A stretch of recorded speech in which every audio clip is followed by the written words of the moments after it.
The Timurid Mughal Emperor Aurangzeb forces destroyed nearly all 200 temples. Only one survived in the end, though it did not survive unharmed and the structure was severely damaged. Whether miracle or legend, one thing is clear, something spared that temple. The silence in those ruins doesn't just speak, it screams. Why did it survive? Hi guys, I'm Amish Tripathi and welcome to another episode of the Did You Know series, where we uncover the forgotten gems of Indian history and culture.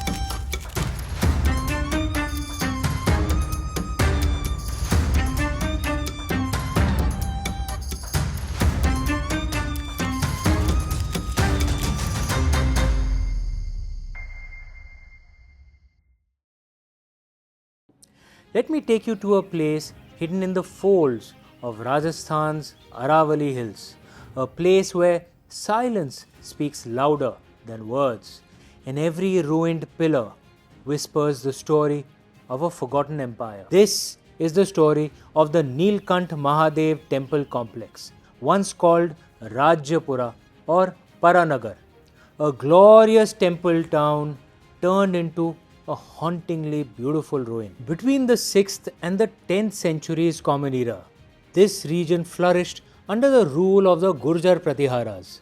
One king in particular, Maharaj Mathanadeva Bargujar, left behind a proud legacy recorded in a 961 Common Era inscription. Under his reign, over 200 temples were built here. Yes, over 200.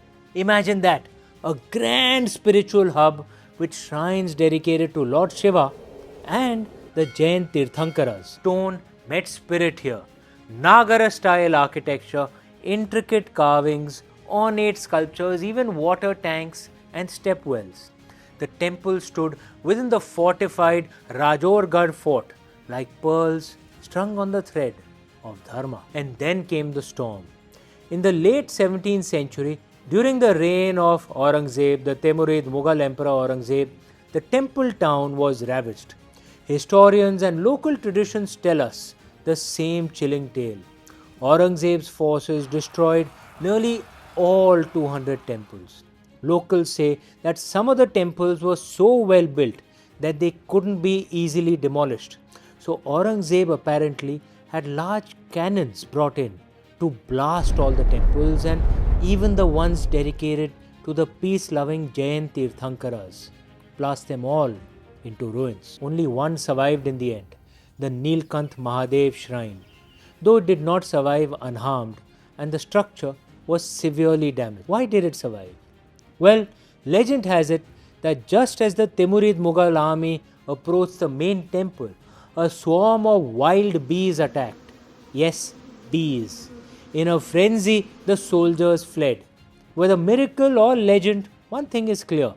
Something spared that temple. Perhaps divine will, perhaps nature's rebellion. The locals couldn't rebuild the original full temple to the Mahadev, but they restarted prayers there in the structure that remained. I heard about this temple complex from my uncle, who's a keen historian and a wildlife enthusiast. Sunil Mama took my wife and me to see the ruin, and being a Shiv Bhakt, it broke my heart. The silence in those ruins doesn't just speak, it screams. And as I stood there, surrounded by fallen pillars and desecrated sanctums, one question echoed in my mind. Are we worthy descendants of our ancestors? Those who built such marvels, who created and prayed in these awe-inspiring architectural marvels. After the destruction, Rajyapura faded into the mists of time. The once bustling town became a ghost of its past.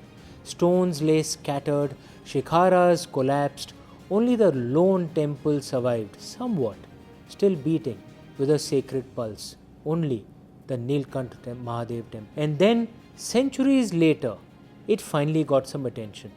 The Archaeological Survey of India stepped in, ASI stepped in. They stabilized the main shrine, documented the ruins and declared the site protected. Today, it's sometimes called the Khajuraho of Sariska, thanks to the sensual and spiritual beauty carved into its stones. But unlike Khajuraho, it remains largely forgotten, untouched by mass tourism, a secret only the truly curious discover. So what do we learn from the Neelkanth Mahadev Temple story? We learn that India is not just the land of temples in the structures. It is the land of the temples in our hearts. That even in ruin, our past speaks. That destruction can scar, but it cannot erase civilizational memory. For the most touching part of this story, the one that brought tears to my eyes, is the stubborn resilience of the villagers there.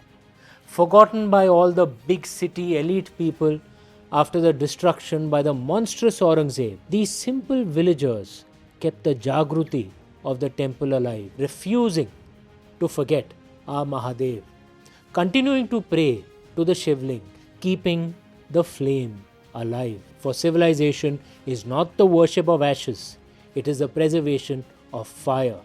And truly, it is our common folk who have kept our civilization alive. Next time you're near Sariska Tiger Reserve, take a detour, walk through these ruins, close your eyes, and you might just hear the chants of 1,000 years echoing from the stones around your feet, of the beauty of the Lord Mahadev and Jain Tirthankaras, and prayers to them, echoing in your ears and in your soul.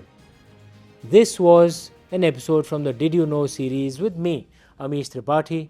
If you felt what I felt, do share this episode and hit like and subscribe so that you keep getting updates or notifications whenever the next episode launches. Dhanyavad, Jai Jinendra, Om Namah Shivaya.